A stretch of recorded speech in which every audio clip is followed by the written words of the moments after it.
Let's talk about the word narcissist because, frankly, it's everywhere right now. And if you spend any time whatsoever in any kind of relationship spaces online or in person, especially women-centered ones, it can really start to feel like every painful relationship gets reduced to one explanation. He was a narcissist. And sometimes that label brings relief, and sometimes it definitely validates very real harm. And yet sometimes it keeps people stuck. So today I want to slow this conversation way down. And I want to preface this conversation by saying that this is not about excusing behavior. It is not about denying harm. And it is definitely not about blaming anyone. But rather, it is about understanding patterns. Because patterns are where change actually happens. Welcome to Create Your Happy. I'm Christy Holt, your one and only happiness hussy. And this season, I'm going there. These relationship rants are for the woman ready to stop abandoning herself and start choosing truth. Let's get into it. So let's start this conversation with some grounding. Let's be clear that narcissism is not selfishness, emotional immaturity, someone being avoidant, someone lacking communication skills, generally someone just hurting you, or someone not choosing you. And narcissistic behavior is definitely not the same thing as narcissistic personality disorder. Clinical diagnoses live on a very narrow end of the spectrum, and most of the people that we are going to date and encounter in real life are not at that point.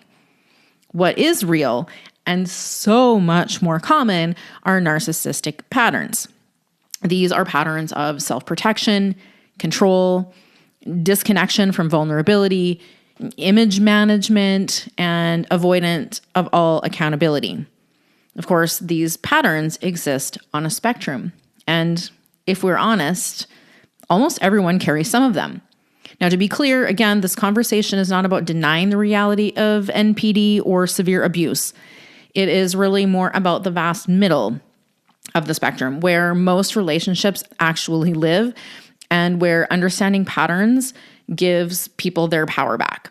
And one more clarification I do want to add here is that while I did speak from a woman's perspective in the first segment, narcissistic behaviors are not exclusive to the male gender. So let's just keep that in mind as we move through the conversation, that this is not just about men with bad behavior.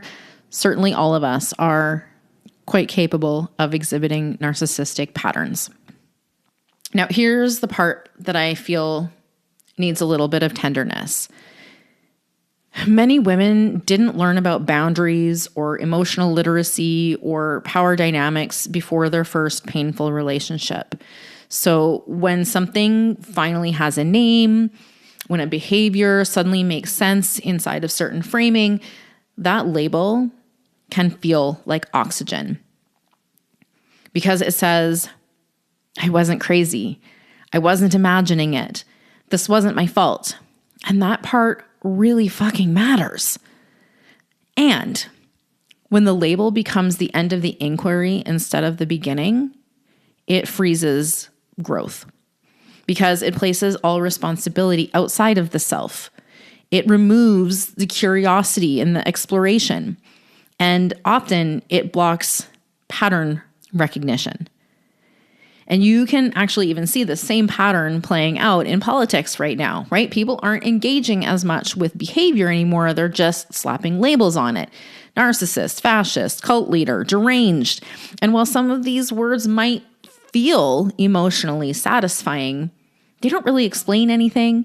And in the end, they shut curiosity down. They stop analysis. And the result is that it keeps everyone frozen in a reactive state. And it's the same thing that happens in relationships, because once someone just becomes the label, the conversation is over, and so is growth. And one thing that I find that, almost no one talks about is that narcissistic patterns do not function in isolation. And I get why people don't talk about this, because people don't want to come across as victim shaming or blaming. And that's not at all what this is about. And narcissistic patterns don't function in isolation. They require a matching pattern in order to stay alive. This control needs to be paired with over-accommodation. Their entitlement needs to pair with self-abandonment, and the behaviors of emotional distance pairs well with over-functioning. Essentially, the power imbalance pairs with someone who learned to earn love and safety. And if you've been in a relationship like this, I want you to know that none of this means that it was your fault, that you caused the behavior, or that you deserved it at all, full stop. What it does mean is that you were running a pattern too. Not consciously, not deliberately, but predictably, based on what you learned love required of you. And these patterns are learned, not chosen. So it's really important here to note that patterns don't repeat because people are, stupid or broken or anything like that. They simply repeat because the nervous system prefers that familiar safety over unfamiliar, even if unfamiliar is far better and far healthier. Next, I want to talk a little bit about the overt versus covert narcissistic patterns because there is some confusion, and this is kind of where it sometimes creeps in. So overt patterns look like control, grandiosity, dominance, overt entitlement. These are easier to spot, whereas those covert patterns are a little bit quieter. They can come across as victimhood, always being, I'm always the bad guy. It can come across as passive control, emotional withdrawal, martyr narratives, or even subtle manipulation. Now, both overt and covert can be extremely damaging, but neither require demonization in order to understand. Now, if you have been on the receiving end of any of these behaviors, I want to give you some hope because there is a piece of this that is within your control, and it has to do with responsibility. And so here's a crucial distinction, because on one end of the spectrum, we have refusal of responsibility, right? Nothing is my fault. Accountability at all feels like a personal attack, and blame protects identity. And on the other end of the spectrum, we have the over responsibility, right? Where everything is my fault.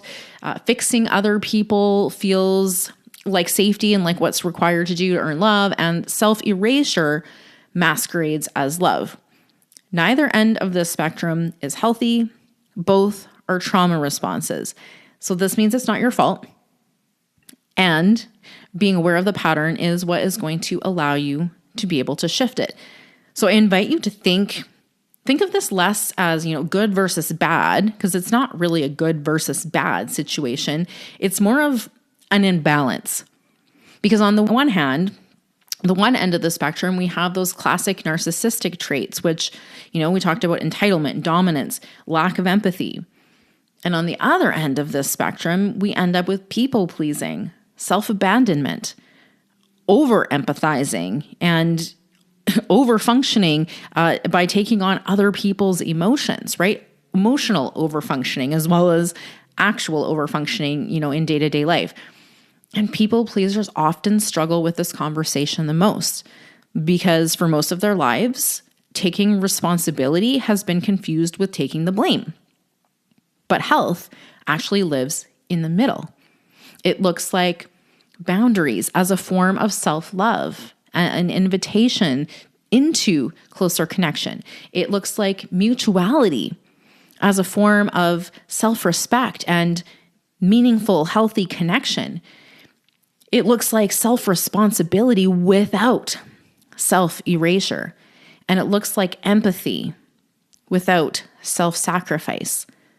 And no one wakes up and chooses these dynamics. They're inherited.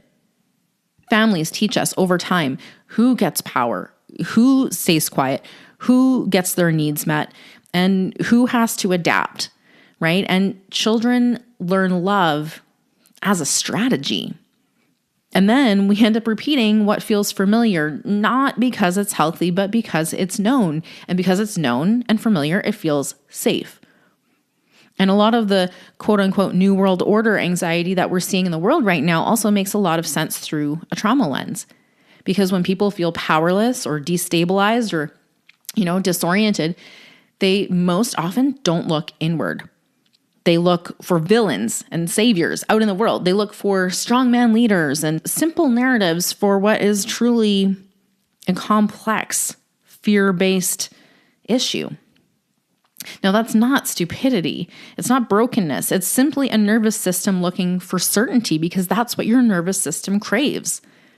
And that same pattern that we're seeing in the world shows up in personal relationships too. So when safety starts to feel shaky or something just seems to feel off or uncertain, then people gravitate towards control, dominance, or self-erasure, right? Different stage, but it's the same template, the same pattern. And labels create the illusion of control, whether it's in politics or relationships, simply because certainty feels safer than complexity when the system itself feels unstable. Now, labels feel clarifying. They feel satisfying, but they often stop the deeper work. Because once someone is quote unquote a narcissist, there's really no need to ask, why did this dynamic feel familiar? What role were you trained to play? And where your nervous system initially learned this shape of connection. Exploring patterns invites agency, but labels actually freeze it. And here's the part that I care about sharing the most. It is not your fault if you have ended up in these kinds of relationships. It is not your fault if you stayed in these kinds of relationships. It is not your fault that patterns repeat. It is your responsibility, once you see the pattern, to interrupt it. Not through shame, not through blame, but through awareness. And shifting a pattern might look like noticing when you are over-explaining or when you're staying quiet in order to keep the peace. You don't heal by spotting villains and dropping labels. You heal by reclaiming your choice. So here's the reframe. It's not who was the narcissist. It's what pattern did I learn in order to survive? What role did I play in order to stay safe? And what balance am I ready to start creating now? Because labels keep people stuck. Awareness restores choice. And freedom doesn't come from understanding someone else better. It comes from understanding and being honest with your damn self. Thanks for listening. If this rant landed, hit follow or subscribe so you never miss an episode. And check out my additional resources at coachchristyholt.com. If you're craving clarity in your own relationship, reach out. I'd love to connect. I love you. Now let's go do some epic shit, shall we?